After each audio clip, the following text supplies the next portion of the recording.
حضرت سعد بن ابی وقاص رضی اللہ تعالیٰ عنہ کہتے میں بیمار ہو گیا تو میرا دل کیا، میری ایک بیٹی تھی، میرا دل کیا میں سارا مال صدقہ کر دوں۔ میں نے محبوب کی بارگاہ میں عرض کی حضور میری ایک کی بیٹی ہے، دل کرتا ہے سارا صدقہ کر دوں۔ تو محبوب فرمانے لگے اپنی بیٹی کو دے، ایسے نہ ہو تیری بیٹی بعد میں لوگوں کے ہاتھ دیکھتی پھرے، اسے دے، بیٹی کو نواز، بیٹی کو دیا کر۔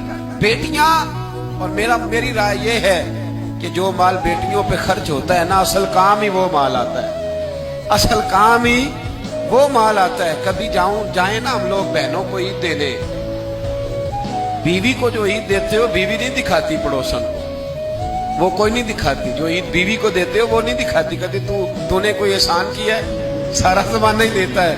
لیکن بہن کو جو عیدی ملتی ہے بہن پڑوسن کو دکھاتی ہے، وہ رکھی ہوتی ہے اس نے چوک میں، کہتی میرا بھائی دے گیا ہے، وہ دکھاتی ہے، اس کے اندر درد ہوتا ہے۔ تو جو تو بیٹی کو دے گا نا، بیٹی کو، اور بیٹی تو تیرے پرانے کپڑے بھی سنبھال کے رکھتی ہے، بیٹی تو تیرے پرانے، بیٹی تو 2-2.5 سال کی بھی ہو تو ننیال گئی ہو تو ابے کا ٹوٹا جوتا بھی اٹھا لاتی ہے، کہتی میرے ابا جی کا ہے۔ تو جو تیری اصل محافظ ہے، جو تیری اصل نگران ہے، جو تیری اصل ڈیوٹی، میں نے کچھ دن پہلے ایک بات پڑھی تھی اور میں نے ایک جگہ بیان بھی اس کو کیا، مجھے کسی دوست نے مضمون بھیجا، کہنے لگے صاحب پڑھیے گا۔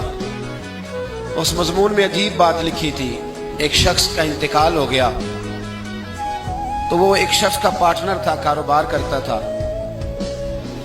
بڑی اچھی ان کی دوستی تھی، تعلقات تھے، لیکن جب وہ فوت ہوا، جنازہ ہو گیا تو اس نے عجیب بات کر دی۔ اس کے پارٹنر نے، اس کے شراکت دار نے، اس نے کہا جی میں نے مرنے والے سے 45 لاکھ روپیہ لینا ہے، اس کے وارث پہلے پیسے دیں پھر دفن کرنے دوں۔ کتنے پیسے؟ 45 لاکھ روپے، پہلے پیسے رکھو پھر دفن کرنے دو۔ اس نے بات کر دی، مسئلہ بن گیا، گھر جا کے بتایا، خبر دی کہ وہی تمہارے 2-3 بیٹے بھی شریک تھے، بھائی بھی شریک تھے۔ جب کہا کہ میں نہیں دفن کرنے دیتا تو وہ بیٹے اور بھائی کہنے لگے کہ ہمیں تو پتا ہے نہیں بھائی جان نے کتنے پیسے دینے، ایسے جو منہ اٹھا کے آئے کہ ہم پیسے دے دیں گے، پہلے تحقیق ہوگی، تفتیش ہوگی، دینے بھی ہیں کہ نہیں دینے، اتنی بڑی رقم ہے۔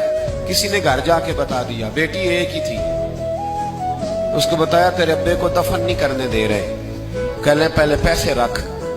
تو بیٹی امیر باپ کی تھی تو ذرا امیر گھر میں بیائی گئی، اس نے سارا ہی زیور اتار کے دیا، کہنے لگی لے جاؤ، 10-15 لاکھ کا ہوگا، میرے چچا کو کہنا یہ رکھ لے اور میں باقی کا بھی جلد انتظام کر دوں گی، میں تحقیق نہیں کرتی کہ ابا نے دینے ہیں کہ نہیں، اور اسے کہو میرے باپ کی میت کا تماشا نہ بنائے، اسے دفن کرنے دے، یہ 10-15 لاکھ کا زیور رکھ لے، میں باقی بھی جلد انتظام کر دوں گی۔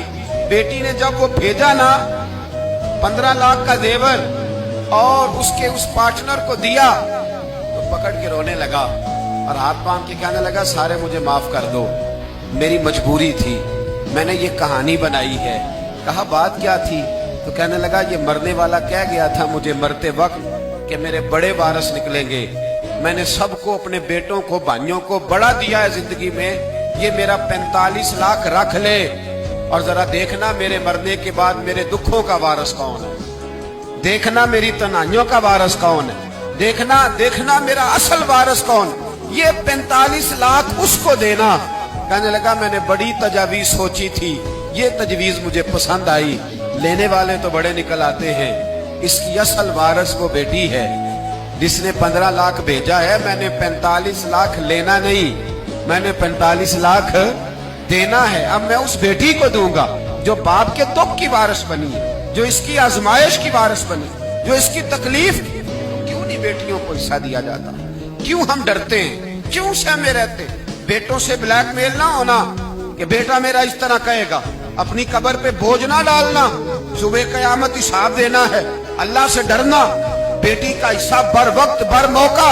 اور میری بھائیوں سے گزارش ہے بہنوں کے حصے پہلے سے الگ کرو، 10 روپے بنے یا 10 کروڑ بنے، تمہاری اولاد کو تمہارے لیے رات کو اٹھ کے دعا نہیں مانگے گی، تم جس کا قرض ہے اس کا قرض اسے ڈر جاؤ، اللہ تعالیٰ ڈر جاؤ، خدا را ڈر جاؤ۔